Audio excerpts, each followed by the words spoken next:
Hello friends, welcome back to my YouTube channel medical surgical nurse. दोस्तों, आज हम लेकर आए हैं नर्सिंग कंपटीशन एग्ज़ाम में बनने वाले इम्पोर्टेंट क्वेश्चन जिनका आंसर हम देंगे पूरे रैशनल के साथ। तो चलिए आज की क्लास शुरू करते हैं। देखिए मेडिकल सर्जिकल नर्स के फर्स्ट क्वेश्चन आपके मोबाइल स्क्रीन पर। Which of the following is an objective data. Question है फर्स्ट कि इनमें से कौन सा ऑब्जेक्टिव डाटा है। सबसे पहले हम ये जान लेते हैं कि ऑब्जेक्टिव डाटा क्या होता है। ऑब्जेक्टिव डाटा मतलब जो हम ऑब्जर्व करते हैं। One is subjective data, another is objective data. Subjective data का मतलब होता है जो पेशेंट अपने मुंह से बताता है, और ऑब्जेक्टिव डाटा मतलब जो हम ऑब्जर्व करते हैं। तो first option chest pain, second one complain of dizziness, third one an evaluation of blood pressure, and D is complaints of nausea. देखिए चार ऑप्शन आए हैं। चेस्ट पेन यानी कि सीने में दर्द होना, complain of dizziness, an evolution of blood pressure, और कंप्लेन ऑफ नोजिया। इन सब में से अपना राइट आंसर होगा C, an evolution of blood pressure. क्योंकि ब्लड प्रेशर का जो एवोल्यूशन है वो एक नर्सिंग स्टाफ कर सकता है, और ये एक ऑब्जर्वेबल चीज़ है। Chest pain, complain of dizziness और नोजिया, ये तीनों पेशेंट के द्वारा बोले जाने वाली चीज़ें हैं जो कि सब्जेक्टिव डाटा में इंक्लूड होगी। देखिए नेक्स्ट क्वेश्चन पे चलते हैं। The best position for unconscious patient to provide mouth care. यहाँ पर सेकंड क्वेश्चन बताया गया है कि अनकॉन्शियस पेशेंट है, उसकी हमें माउथ केयर करनी है, ओरल केयर करनी है। तो बेस्ट पोजीशन कौन सी होगी। फर्स्ट ऑप्शन है हाई फाउलर। देखिए दोस्तों, हाई फाउलर कौन सी कैसी होती है। 90 डिग्री पर जो पोजीशन होती है उसको हाई फाउलर पोजीशन कहा जाता है। High Fowler position, supine position, side line position और टेंडलनबर्ग। तो देखिए दोस्तों, इन चार ऑप्शन में से कौन सा ऑप्शन राइट रहेगा यहाँ पर। The right answer is C, side line position. हम अनकॉन्शियस पेशेंट को माउथ केयर प्रोवाइड करते time side line position provide करेंगे, जिससे कि हमें एस्पायरेशन की जो कॉम्प्लिकेशन है वो हम प्रिवेंट कर सकें। नेक्स्ट क्वेश्चन देखते हैं। The appropriate needle size for blood transfusion in adult. एक एडल्ट पेशेंट के अंदर ब्लड को ट्रांसफ्यूज करने के लिए नीडल की साइज अप्रोप्रिएट कौन सी रहेगी। First is 12 to 16 gauge, B is 16 to 20 gauge, C is 18 to 24 goes, D is 22 to 26 goes। देखिए दोस्तों, एडल्ट पेशेंट के बारे में पूछा गया है यहाँ पर, तो ध्यान दीजिएगा क्वेश्चन के अंदर एडल्ट के बारे में पूछा गया है। एडल्ट के अंदर ब्लड ट्रांसफ्यूजन करने के लिए हमें कौन से नीडल की रिक्वायरमेंट होगी। जो फर्स्ट ऑप्शन है 12 to 16 गोज। देखिए फ्रेंड्स, 12 गोज बहुत ही बड़ा हो जाता है, तो 12 गोज हम यूज़ यहाँ पर नहीं कर पाएंगे। और 18 to 24 gauge is a normal needle size to transfuse blood fluids. But the right answer जो यहाँ पर हमारा रहेगा वो है B, 16 to 20 gauge. That is the appropriate needle size for blood transfusion in adult. Next question देखें। To perform catheterization the nurse should place a woman in the. एक female client है जिसका हमें कैथेटराइजेशन करना है। तो क्वेश्चन में ये पूछा गया है कि कैथेटराइज करते हुए फीमेल क्लाइंट को किस पोजीशन में रखा जाएगा। A dorsal recumbent, B is lithotomy, C is supine, and D is side line. देखिए फ्रेंड्स, अगर यहाँ पर मेल पेशेंट के बारे में पूछा जाता तो always supine position is the correct answer for male catheterisation. But यहाँ पर वुमेन के बारे में पूछा गया है, तो यहाँ पर अपना आंसर रहेगा ए, डॉर्सल रिकमेंडेड।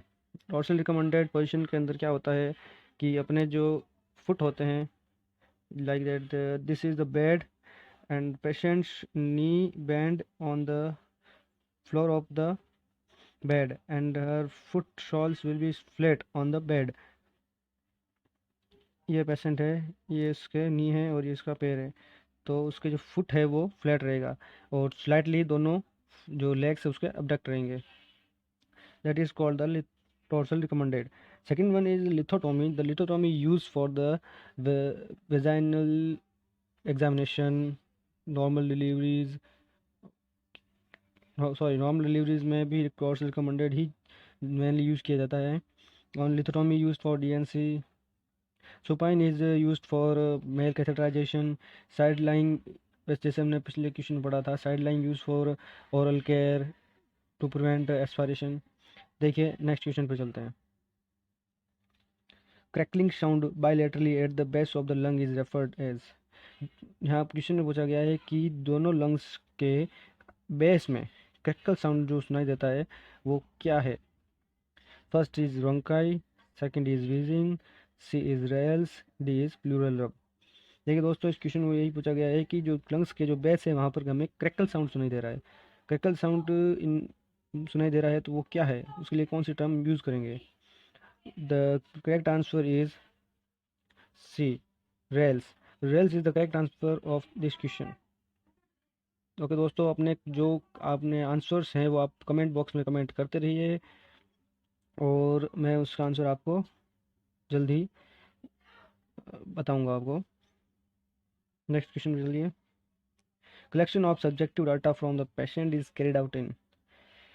ये क्वेश्चन में कहा गया है कि पेशेंट से सब्जेक्टिव डाटा कलेक्ट करना कौन से फेज़ में आता है। देखिए हमने फंडामेंटल ऑफ नर्सिंग में असेसमेंट के कुछ फेजेस पढ़ी थी, सॉरी फिजिकल असेसमेंट की कुछ फेजेस पढ़ी थी। तो उसके अंदर अपने कौन से फेज़ के अंदर हम पेशेंट से सब्जेक्टिव डाटा कलेक्ट करते हैं। The option is assessment phase, B is nursing diagnosis phase, C is implementation, D is planning phase. अपने आंसर्स कमेंट बॉक्स में लिखना ना भूलें। देखिए मैं आपको अच्छा राइट तरीका बता देता हूँ कि आप कमेंट बॉक्स में किस तरह से अपना आंसर लिख सकते हैं। जैसे कि क्वेश्चन नंबर थर्ड है या फोर्थ है, उसका आप आगे फोर्थ डी, अगर डी आंसर राइट तो डी, अगर फिफ्थ का आंसर ए सही है तो फिफ्थ ए। आप इस तरह से अपने आंसर कमेंट बॉक्स में कमेंट कर सकते हैं। तो जल्दी से बताइए इसका राइट आंसर क्या होगा। And the right answer of this question is assessment phase. देखिए दोस्तों, जब भी कोई पेशेंट नया एडमिट होता है तो उससे अपन पूछा जाता है उसके सब्जेक्टिव डाटा ऑब्जर्व किया जाता है, objective data that all are included in assessment phase. Assessment phase is the first phase of physical examination. Okay दोस्तों, एंड नेक्स्ट जब हम असेसमेंट कर लेंगे, सब्जेक्ट डाटा कलेक्ट हो जाएगा, then we proceed to diagnosis phase. Diagnosis is ready, then we plan to how to implement this all planning on patient. Then we are going to planning phase and the implementation phase, and last and terminal phase is evaluation. What we implement and what we do come out from the patient. Next question पे चलते हैं। Which of the following is an example of nursing diagnosis? दोस्तों question में कहा गया है कि nursing diagnosis का एक एग्जाम्पल निम्न में से बताइए। The first is hypertension, second one is B pain, and C is shock, D is hyperglycaemia. चार ऑप्शन आपके सामने दिखाई दे रहे हैं जिनमें से आपको यह बताना है कि नर्सिंग डायग्नोसिस इसमें से कौन सा होगा। Not physician diagnosis, it is nursing diagnosis पूछा गया है। तो राइट आंसर अपने कमेंट बॉक्स में जल्दी से कमेंट कर दीजिए। The right answer of this question is pain. Obviously hypertension, shock and hyperglycaemia ये फिजिशियन ही डायग्नोस कर सकता है, not a nursing staff. But pain is only diagnosis that make by the nursing staff. Okay दोस्तों, चलिए next question पे चलते हैं। Which of the following physiological need is of greatest priority according to Maslow hierarchy of need. Question थोड़ा lengthy है। Question के अंदर कहा गया है कि मास्लो हायरार्की की नीड्स जो हमने पढ़ी है अपने फंडामेंटल्स के अंदर, तो उस नीड्स के अंदर सबसे बड़ी या ग्रेटेस्ट प्रायोरिटी किस नीड्स को दी गई है अपनी लाइफ के अंदर। First option is water, B is oxygen, C is nutrition, and D is elimination. देखिए दोस्तों, एक चीज़ हमेशा याद रखिएगा, इस लाइन से आपके कई क्वेश्चन अच्छे से राइट हो सकते हैं। वो लाइन है, सांस है तो आस है। देखिए दोस्तों, हमेशा याद रखिए, सांस है तो आस है। जब भी क्वेश्चन में अगर कंफ्यूजन लग रहा है और उसमें कहीं भी सांस का बारे में कोई भी चीज़ डिफाइन हो रही है तो आप हमेशा उसको करेक्ट कीजिए। जहाँ जैसे कि अपने इसके अंदर ऑक्सीजन कहा गया है, ऑक्सीजन का मतलब है सांस है तो आस है, and the correct answer is oxygen. Maslow hierarchy के नीड्स के अंदर सबसे बड़ी प्रायोरिटी या ग्रेटेस्ट प्रायोरिटी ऑक्सीजन को दी गई है। And B is the correct answer of this question. चलिए next. A 60 years old male patient had myocardial infarction 1 month ago।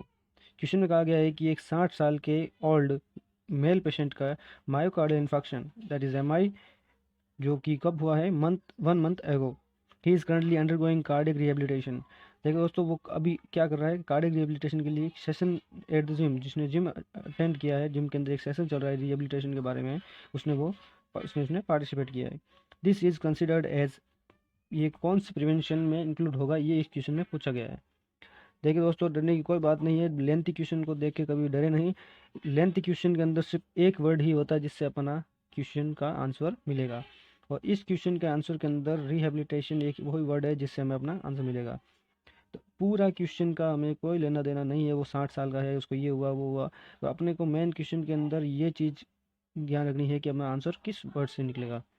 इस क्वेश्चन के अंदर रिहेबिलिटेशन वो वर्ड है।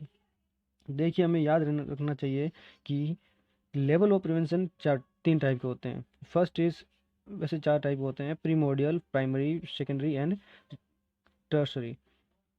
तो देखिए, यहाँ पर हमने ऑप्शन है first primordial, B is primary, C is secondary and D is tertiary. अब आप लोगों को ये पता होना चाहिए कि रिहेबिलिटेशन हम कौन सी प्रिवेंशन में देते हैं, और द करेक्ट आंसर अपने जो है वो कमेंट बॉक्स में कमेंट कर दीजिए। And the correct answer of this question is D, tertiary. देखिए दोस्तों, टर्सरी प्रिवेंशन के अंदर हमेशा रिहेबिलिटेशन होगा।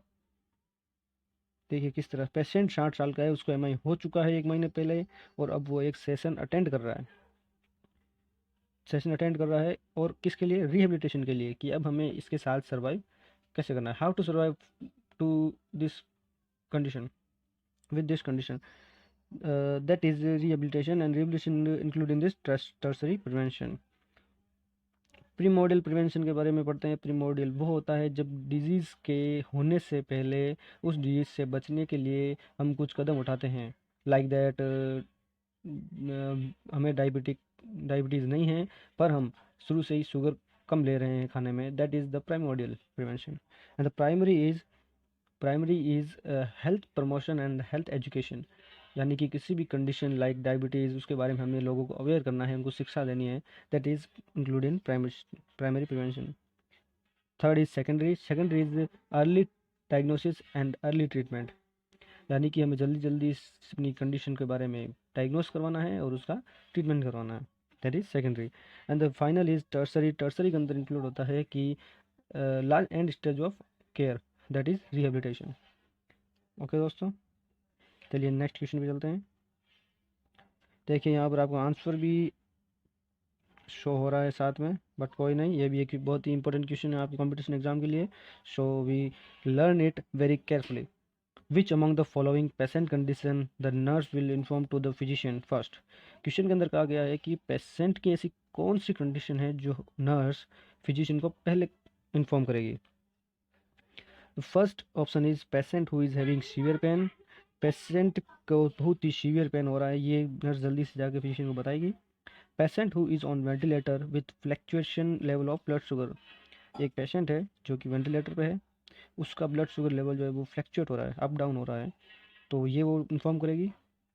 Patient had surgery and become unconscious, patient की सर्जरी हुई और वो अभी तक अनकॉन्शियस है, या ये इन्फॉर्म करेगी। Patient with decrease urine output, patient का यूरिन आउटपुट अप डाउन है या डिक्रीज है, तो वो इन्फॉर्म करेगी। अपना यहाँ पर जो राइट आंसर है वो सी है, और सी का कारण यही है कि पेशेंट को सीवियर पेन है, that is not an emergency. Patient का ब्लड शुगर लेवल फ्लैक्चुएट हो रहा है, that is not an greatest emergency. Patient with decrease urine output, it's also not an emergency, but the patient has had surgery and become unconscious, patient की surgery हुई है और वो अभी भी अनकॉन्शियस है, that is the higher emergency. So we told it to the physician first, and we diagnose how and why patient is unconscious. Okay, friends. आज की हमारी क्लास यहाँ तक ही रहेगी। I hope you will learn many important question for your nursing competition exam questions. और मैं आशा करता हूँ कि आप इसी तरह पढ़ते रहें और अपने सुझाव जो है कमेंट बॉक्स में कमेंट करें। और आपको किसी भी क्वेश्चन में डाउट है तो कमेंट बॉक्स में कमेंट करके हमें ज़रूर बताएं। और इसी के साथ हमारे चैनल को लाइक करें, सब्सक्राइब करें और शेयर करना ना भूलें।